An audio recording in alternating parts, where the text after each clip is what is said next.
Alors, on va corriger l'exercice numéro 1 de la première série de l'utilisation.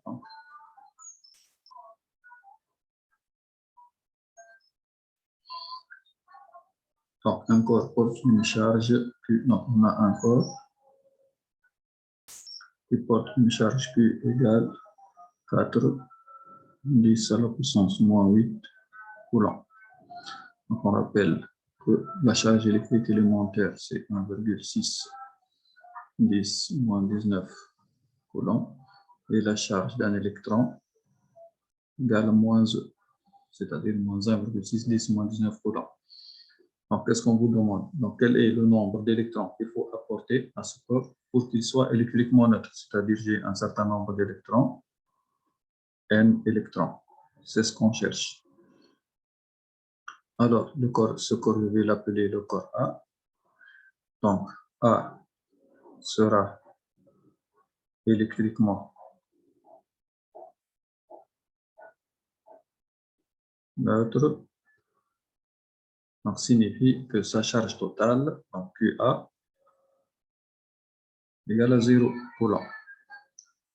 Or, à l'état final, QA, c'est quoi? C'est sa charge initiale Q plus la charge des électrons. C'est-à-dire, est égal Q plus la charge totale des électrons. Par conséquent, la charge totale des électrons égale moins Q. Donc, c'est-à-dire moins 4, 10 à la puissance moins 8 coulombs. Or, on a la relation valeur absolue de Q égale à N fois la charge électrique élémentaire. Ici, on cherche ce N, le nombre d'électrons, c'est-à-dire N égale valeur absolue de Q sur E. Donc, ça sera valeur absolue de moins 4, 10 puissance moins 8, ça sera 4, 10 à la puissance moins 8, divisé par 1,6, 10 moins 19. Donc, on trouve 2,5 fois 10 à la puissance 11 électrons. 10 à la puissance 11 électrons. Symbole d'électron, c'est E puissance moins. Donc, voici l'exercice numéro 1. Donc, on passe à l'exercice numéro 2.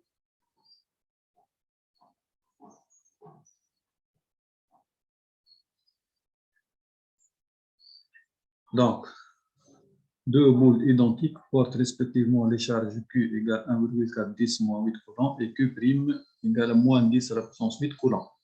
Elles sont mises en contact. Donc, quelle est alors la quantité d'électricité portée par chacune d'elles, par chacune des boules? Donc, initialement, qu'est-ce qu'on a? Donc, initialement,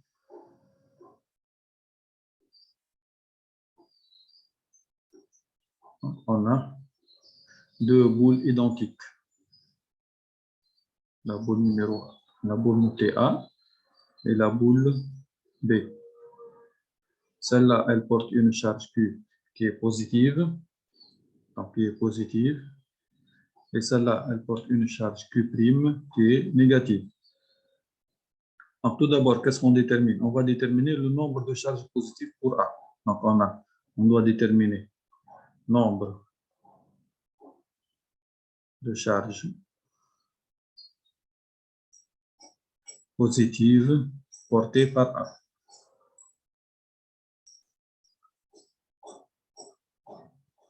On va appliquer, donc, Q égale N fois E. Donc, ce qui me donne que N égale Q sur E.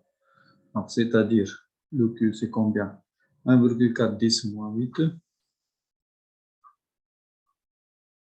sur 1,6 10 moins 19. Donc, on trouve le nombre de charges positives portées par égale 8,75 10 à la puissance 10. 8,75 10 à la puissance 10 charges positives.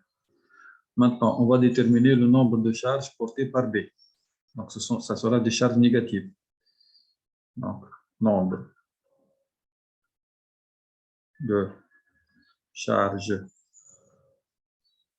négatives portées par B.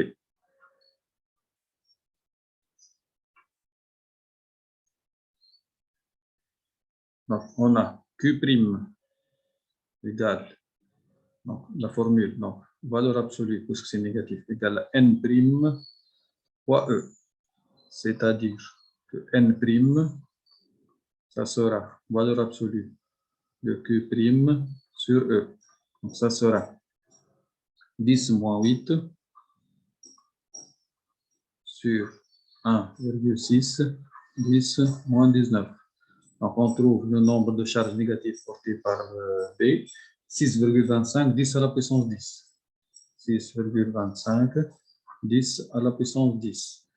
Donc, c'est-à-dire, donc, il va y avoir, qu'est-ce qu'il va y avoir lorsqu'on va mettre A et B en contact? On va avoir tout ce nombre de charges négatives va passer de B vers A. Donc, pourquoi? Parce que le nombre de charges positives est supérieur au nombre de charges négatives. Donc, A et B en contact, A et B, donc, mise, les deux bouts mises en contact. Donc, c'est-à-dire, voici A.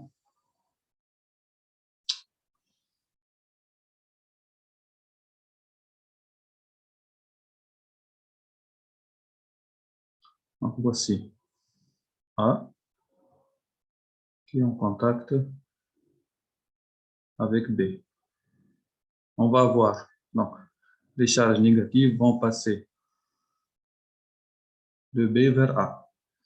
Donc, maintenant, le nombre final. Donc, qu'est-ce qu'elles vont faire, les charges négatives? Donc, puisqu'elles sont inférieures au nombre de charges positives, donc, elles vont annuler donc, certaines charges positives.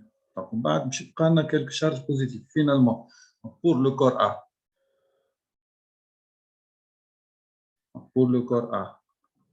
on aura le nombre final de charges égal à quoi? Égal au nombre initial n moins le nombre, donc n', des charges négatives qui sont venues de B. Donc, c'est-à-dire, qu'est-ce que je vais avoir?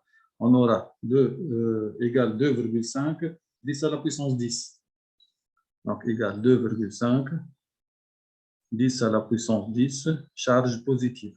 Donc, le corps A sera chargé positivement. Charge positive. Donc, de cela, donc je peux déterminer la charge finale. Donc, la charge finale de A, donc Q finale de A, égale le nombre final de A fois E. Donc, égale le nombre final de A fois E, c'est-à-dire 2,5, 10 à la puissance 10 fois 1,6, 10 moins 19. Finalement, qu'est-ce qu'on va avoir? On va avoir 4, 10 à la puissance moins 9 coulombs.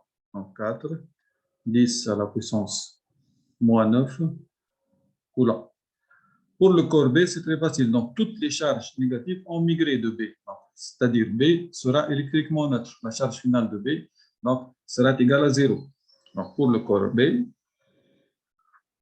qu'est-ce qu'on a? Toutes ces charges, donc toutes ces charges ont migré, donc, ont migré vers A. Donc, c'est-à-dire la charge finale de B égale 0 coulomb. Voilà.